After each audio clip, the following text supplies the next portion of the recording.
I think we've got a figure. 2017 suggests that the percentage of suspects on police bail dropped from 35% to 6%. What's not clear to me is that 6% after the 28 days, or is that from de novo?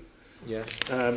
And is the drop from 35% to 6% because it's actually doing the trick and people are getting charged more quickly, or is it because the investigation is still going on, you're just having to release people as though they were under investigation without conditionality on their release? And the sub-point about letting people out under investigation with no conditions is, what effect does that have on public safety, particularly if it's people who are accused of violent crime?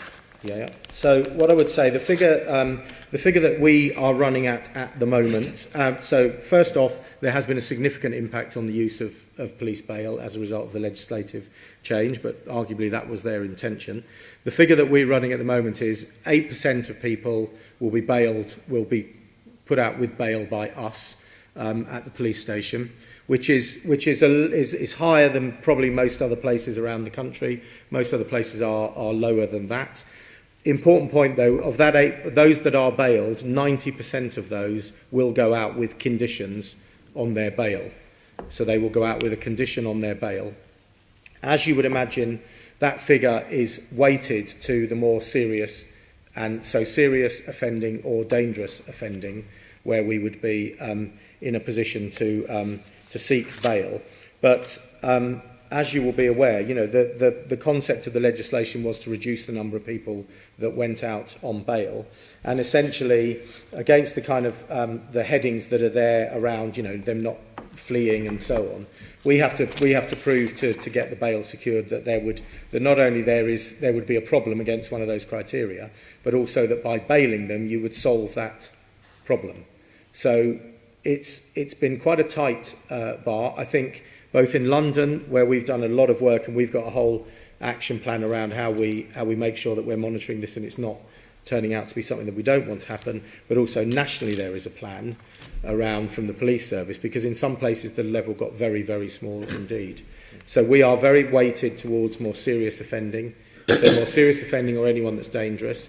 The other opportunity is to try and get people dealt with in court in the first instance, just deal with it in one go. And if I have got... Well, that's the point. The effect is it resulting in charges more quickly? So if we look at... so for serious violence offences, 52% of those are dealt with in custody. So 52 that were dealt with there, and they go forward. And then with just talking about possession offences around the drugs, it's 55% again, same again. But you'll be able, you know, and it's about how we absolutely make use of the bail time or the custody time that we've got. But again, although that 8% figure is the overarching figure for the number of people that are bailed, if you take serious violence, it's 17% of people are bailed to return. So that would be added to the 52% that we will deal with in that first instance. For possession of a bladed article, 7% of those bailed. So possession of them, 7%, but that would be against 55% that we're actually dealing with. So the ambition is to try and deal with people in that instance. If you can't deal with them, you've got to see whether you need the bail, and the bail is weighted, as I say, very heavily towards those offences where there is dangerousness or ongoing risk or so on.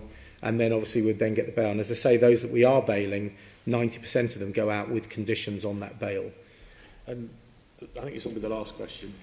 How often do you apply for extensions of police bail? Because the superintendent can give you up to 3 months, and the magistrates presumably indefinitely. Rolling 3 months, yeah. So how often are you actually using that facility? I will find you that number. I don't know the answer to that. I think my thought is that in terms of the magistrates, I think it is relatively limited, but certainly superintendent bails are taking place. But we'll get those figures and we can provide those figures for you. I suppose that the key question is, on one hand, balancing the human rights of people not to be kept dangling for a long time. The other side is protection of the public. And are you satisfied that the way it's operating now provides sufficient protection for the victims of crime, particularly those in violent offenders that may go out for retribution?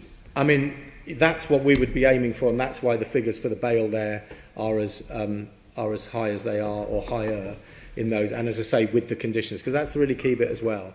You know, bailing someone out is bailing someone out, but you need to bail them out with meaningful conditions that give us a degree of control.